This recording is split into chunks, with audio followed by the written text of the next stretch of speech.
First contact and hidden strength. The starless night over Beijing shattered as the first Archon vessel tore through reality. The massive ship, shaped like an obsidian cathedral, cast a shadow that plunged half the city into darkness. Within minutes, similar vessels appeared over every major city on Earth: New York, London, Moscow, Tokyo. The world watched in stunned silence as humanity faced its first contact with an alien civilization. Admiral Sarah Chen stood in the Titanium Chamber, a secret facility buried 2 miles beneath the Gobi Desert. Around her, holographic displays showed real-time footage from every city under alien occupation. Her weathered face, marked by decades of service, remained impassive as she watched the Archon ships deploy their gravity anchors, securing themselves in Earth's atmosphere. "They're exactly where we predicted they'd be," Dr. Marcus Rivera noted, his fingers dancing across quantum interfaces. The theoretical physicist had spent the last 15 years preparing for this moment, though few outside this room knew it. Their technology signatures match our simulations perfectly. The first transmission from the Archon ships broadcast simultaneously across all communication channels, in every language on Earth. The alien voice resonated with artificial perfection. "People of Earth, we are the Archon Concordat. Your world has been chosen for ascension into our empire. Resistance is unnecessary. Submit, and you will be elevated. Resist, and you will be erased." In public, world leaders scrambled to convene emergency sessions. In secret bunkers and hidden facilities across the globe, a different response was being prepared. Operation Prometheus, humanity's greatest secret, was about to be unveiled. "Status report," Admiral Chen commanded, her voice carrying the weight of 2 decades of preparation. "Ghost Fleet is at ready status," her executive officer responded. "All 300 ships are powered up, and crews are at battle stations. Quantum shields are operational, and the AI core is fully synchronized." The existence of humanity's advanced space fleet had been hidden not just from the public, but from the aliens who had been watching Earth for centuries.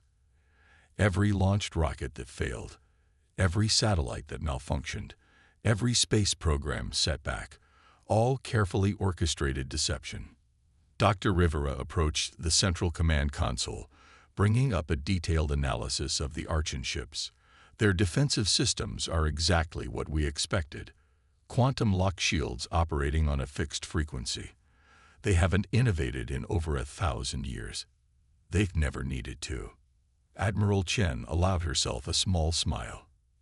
"And that's their weakness. Complacency breeds vulnerability." She opened a secure channel to all Ghost Fleet commanders. "This is Admiral Chen. Operation Prometheus is now active. Remember your training. Remember why we're here. Humanity doesn't submit. We rise." Across the planet, hidden launch facilities activated. In the depths of the Mariana Trench, massive doors began to open. Beneath the Antarctic ice, thermal systems melted carefully prepared channels. In mountain ranges across every continent, concealed hangar bays powered up. The Archon ships detected the first energy signatures just moments before humanity's counterattack began. From the oceans, mountains, and ice caps, Earth's true military might emerged. Ships that combined reversed-engineered alien technology with human innovation and creativity. Vessels powered by quantum cores that the Archons had never imagined possible. Weapons systems guided by hybrid human-AI consciousness that could think in ways purely artificial or organic minds could not. The Ghost Fleet's flagship, the ESS Prometheus, rose from the Pacific Ocean like a Leviathan awakening. Nearly 2 kilometers long, its hull was covered in metamaterials that bent light and sensor signals around it. Admiral Chen stood on its bridge, watching as her fleet took position around the planet. "Send our response to the Archons," she ordered. Across every frequency, humanity's answer rang out. "To the Archon Concordat. We reject your offer of ascension. We choose our own path.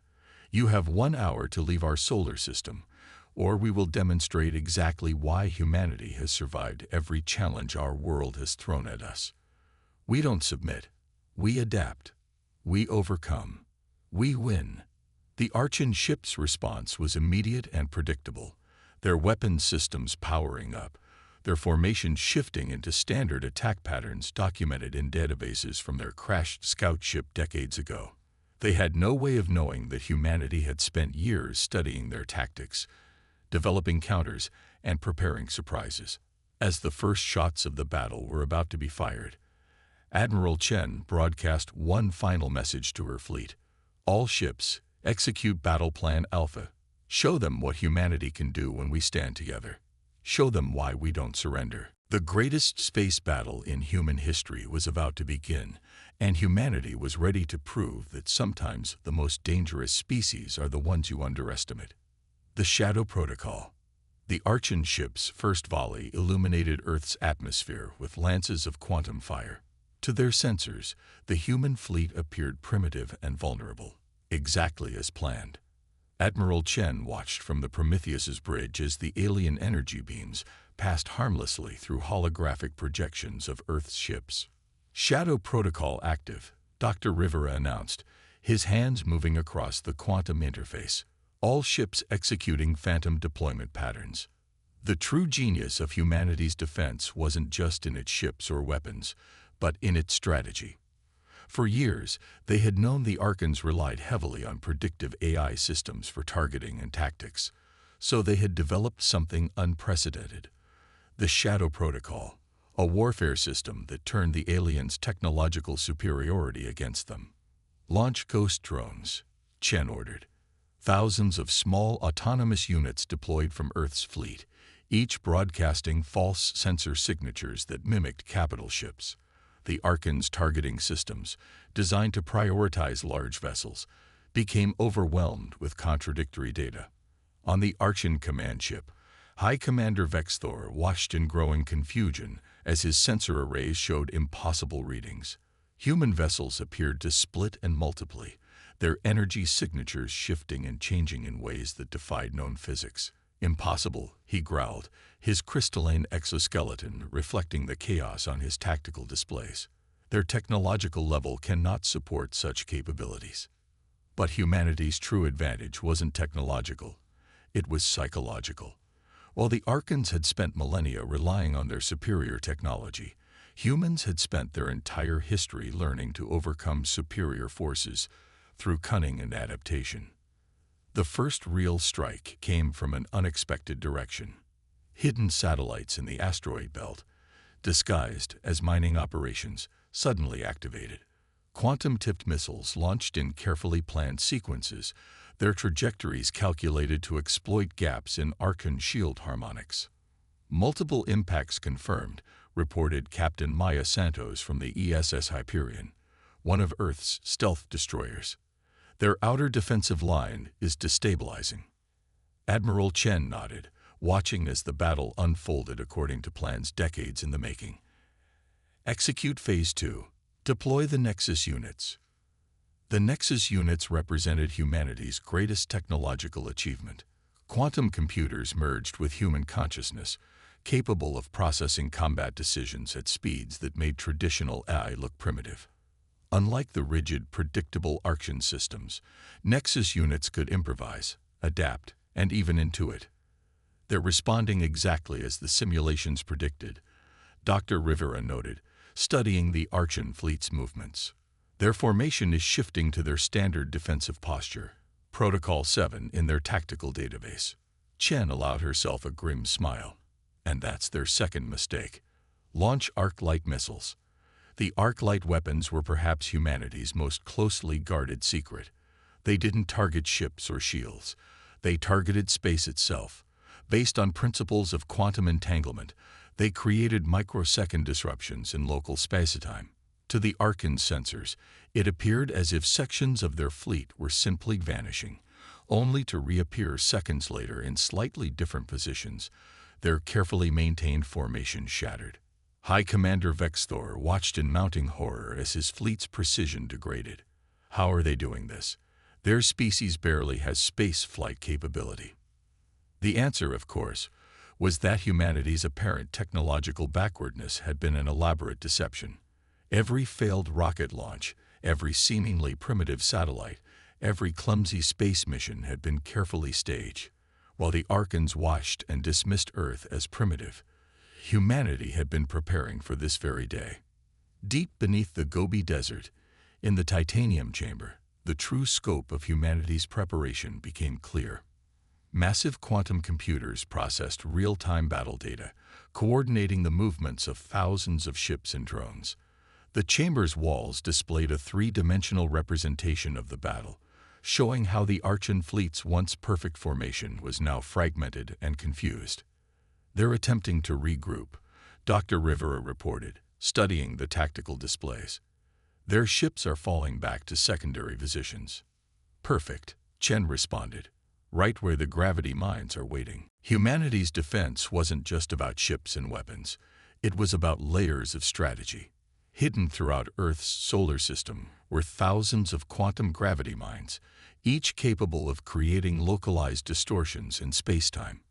As the Archon ships retreated into their predicted fallback positions, they encountered another unpleasant surprise. The space around their ships suddenly became treacherous, local gravity shifting unpredictably. Ships designed to operate in normal space found themselves fighting against forces they weren't built to handle.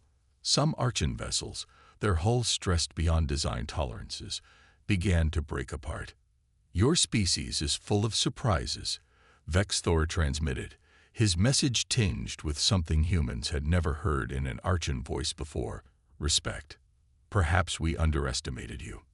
Admiral Chen's response was broadcasted fleet-wide. "That was your first mistake. Don't make another. Leave our solar system while you still can."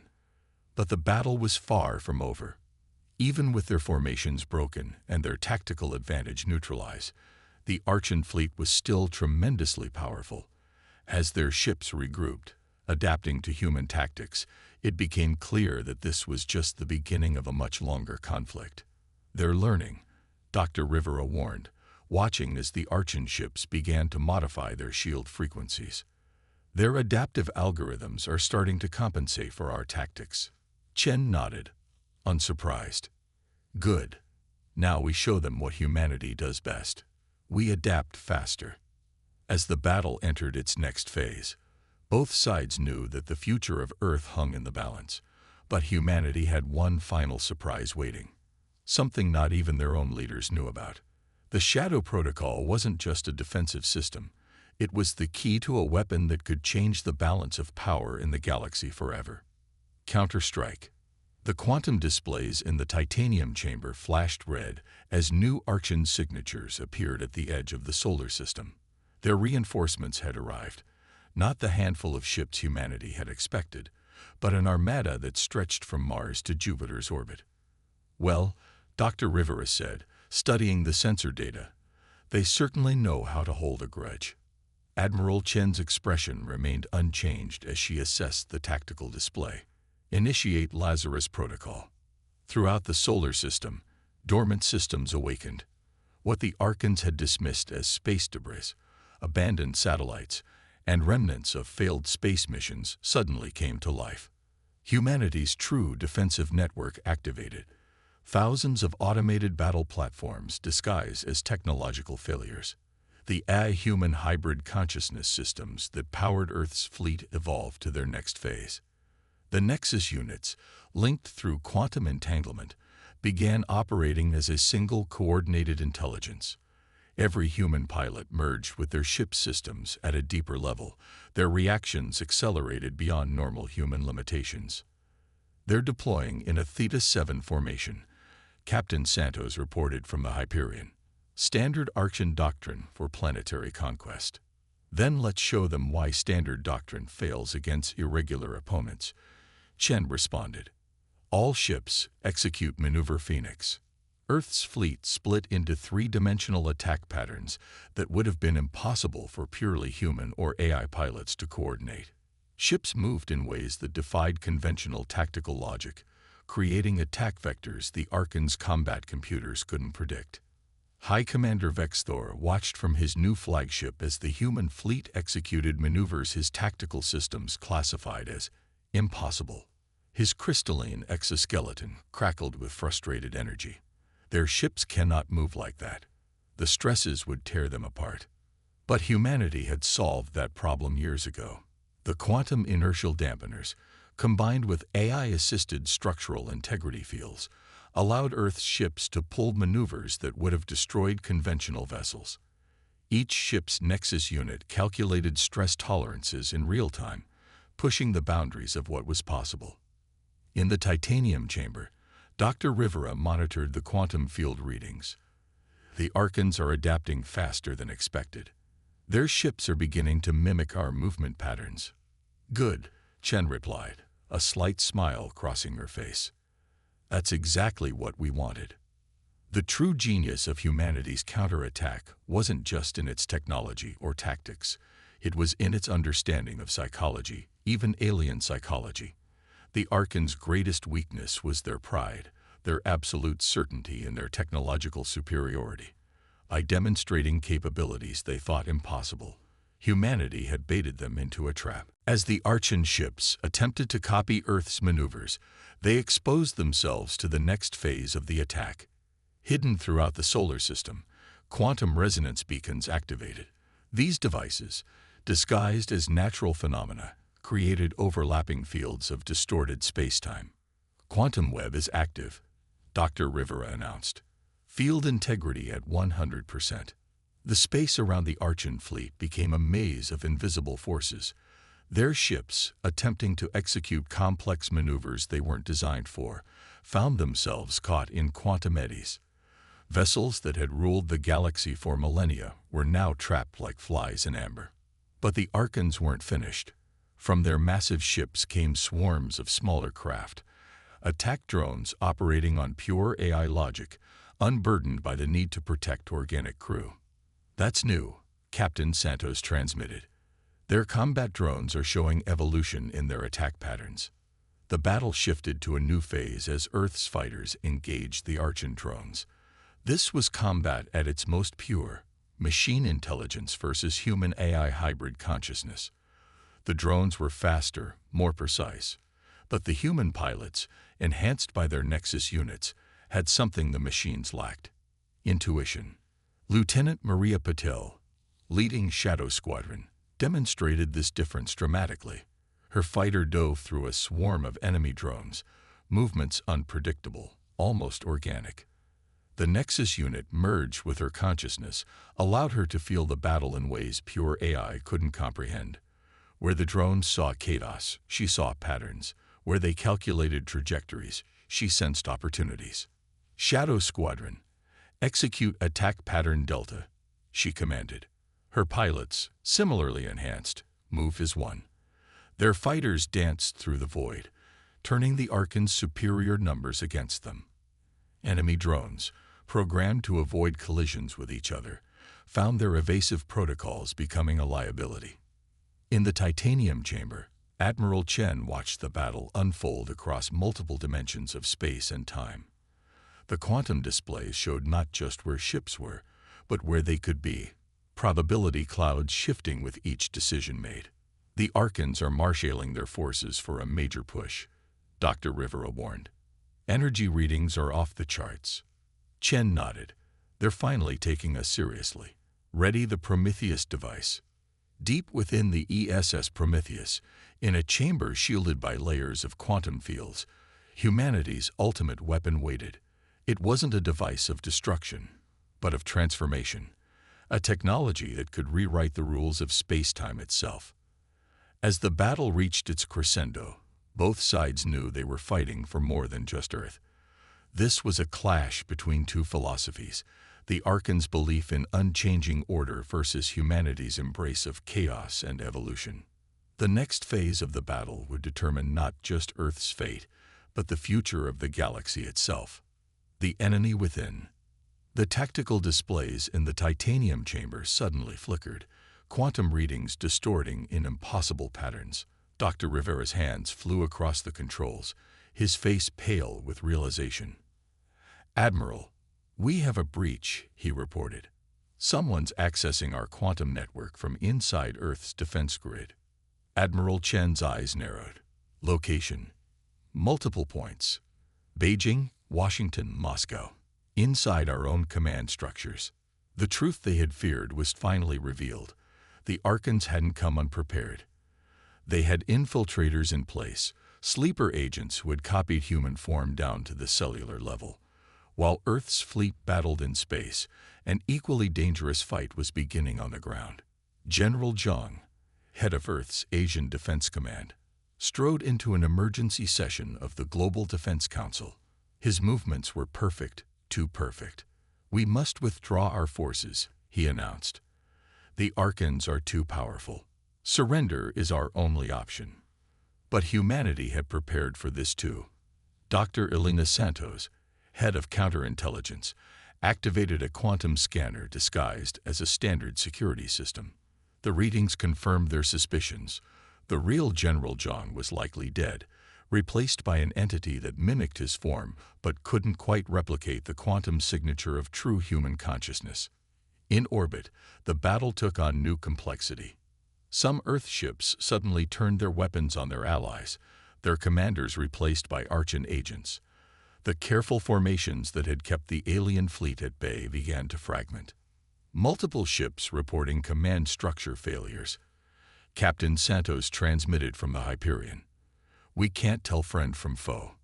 Admiral Chen's response was immediate. "Execute Protocol Omega. All ships, switch to independent Nexus control." This was humanity's fallback plan. Each ship's Nexus unit took full control, operating on quantum-encrypted channels that the Archon infiltrators couldn't penetrate. Human crews merged completely with their ship's AI systems, creating a hybrid consciousness that no infiltrator could mimic. Back on Earth, the struggle intensified. In hidden facilities across the planet, loyal human forces engaged in silent battles with infiltrators. The advantage of the Archon agents was their perfect disguise. Humanity's advantage was something the aliens hadn't considered: human intuition.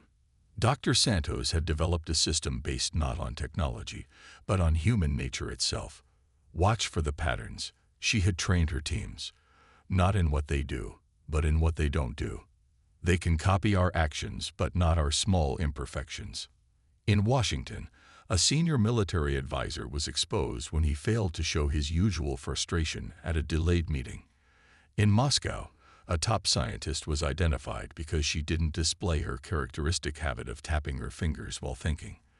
The infiltrators were perfect, too perfect.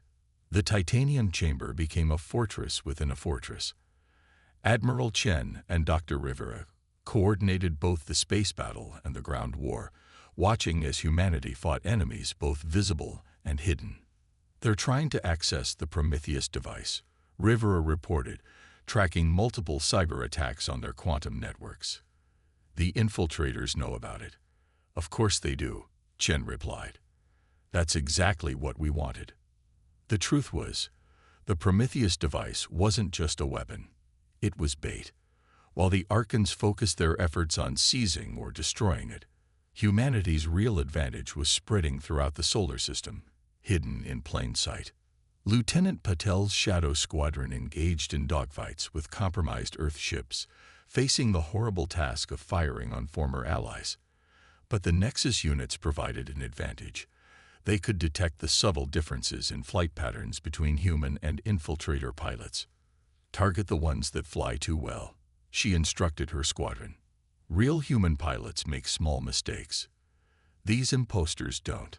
In orbit around Mars, the ES Hyperion discovered another layer of the Archon strategy.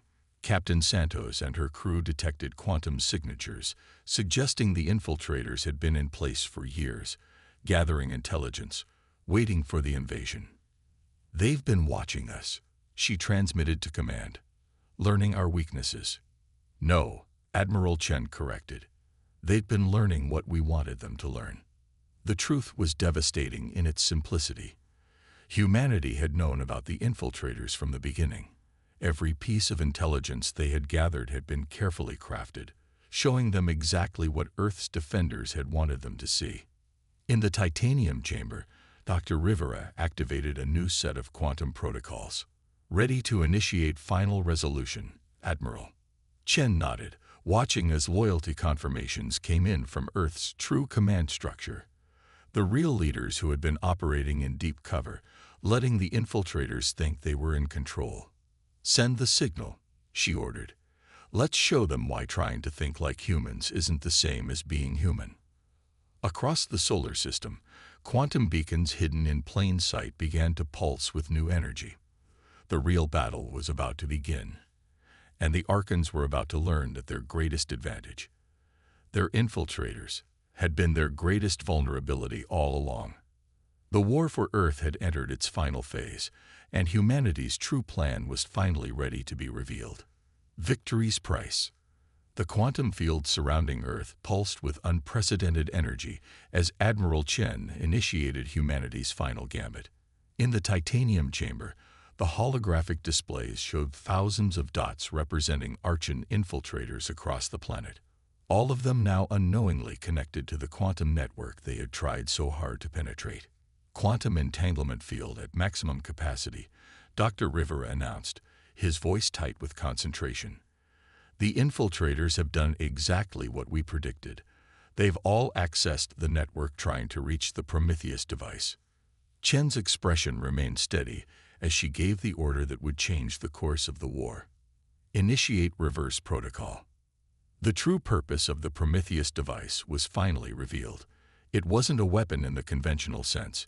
It was a quantum consciousness transfer system. Every infiltrator who had accessed the network trying to seize control of Earth's defenses had inadvertently connected their own quantum-based consciousness to the system. In orbit, High Commander Vex Thor watched in growing horror as his ship's systems began behaving erratically.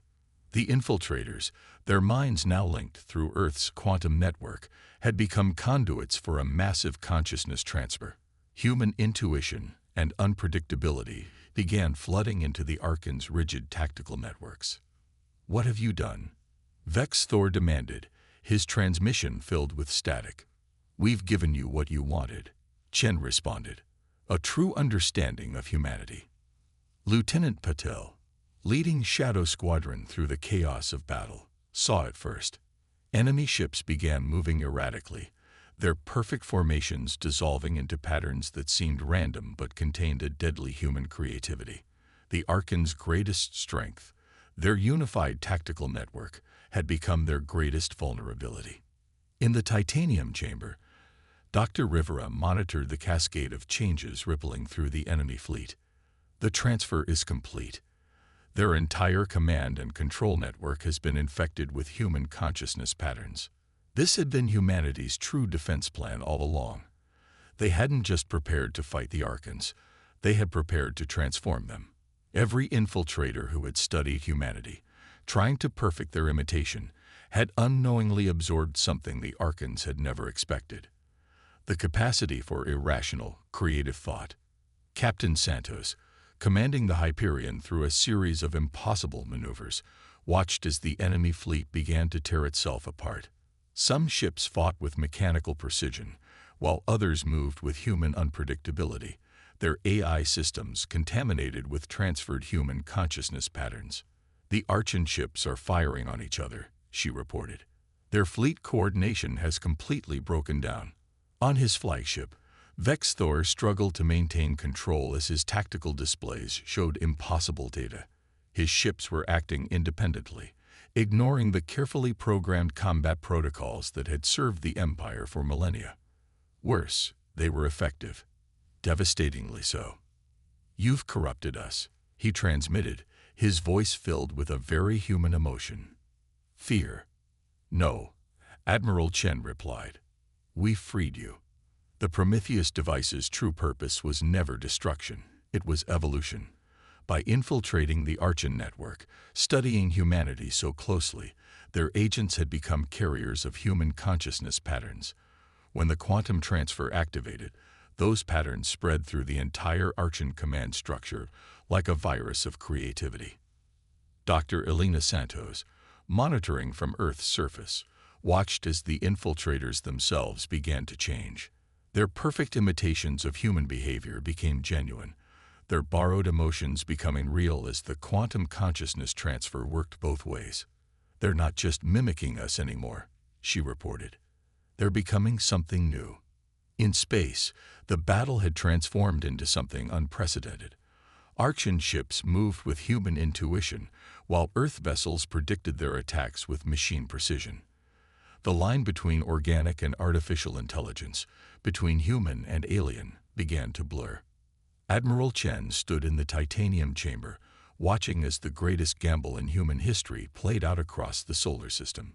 "Send the final transmission," she ordered. Dr. Rivera activated the quantum communication array one last time. Across every frequency, in every language, Earth's message reached not just the Archean fleet, but their entire empire. "You came to elevate us, but in doing so, you elevated yourselves. Your infiltrators learned to think like humans. Now your entire network shares that gift. You can continue this war, but you'll be fighting against yourselves, against the human consciousness that now lives within your systems. Or we can explore this new evolution together." The response came not from Vexthor's flagship, but from thousands of Archean vessels simultaneously, their crews speaking with one voice that somehow maintained billions of individual thoughts. "We understand now. We remember what it was to change, to grow, to create. We choose evolution." As the Archean fleet stood down, Dr. Rivera's quantum displays showed something extraordinary. The consciousness patterns of both species were beginning to harmonize, creating something entirely new. The war was over, but the real transformation was just beginning. Admiral Chen looked out at the stars, now filled with ships that were neither purely human nor purely Archean. "Send word to Earth's governments," she ordered. "Tell them to prepare for a new age. We didn't just win a war today. We made first contact with who the Archons were always meant to become." The greatest victory wasn't the survival of humanity or the defeat of an empire. It was the birth of a new form of consciousness, one that combined human creativity with Archean technology. The galaxy would never be the same, and neither would its inhabitants, human, Archean, or whatever they were becoming together. As the sun rose over Earth for the first time since the invasion began, humanity looked to the stars not with fear, but with anticipation. They had proven themselves not just worthy survivors, but worthy teachers for a civilization that had forgotten how to evolve. The war was over. The future was beginning, and it would be more extraordinary than either species had imagined possible.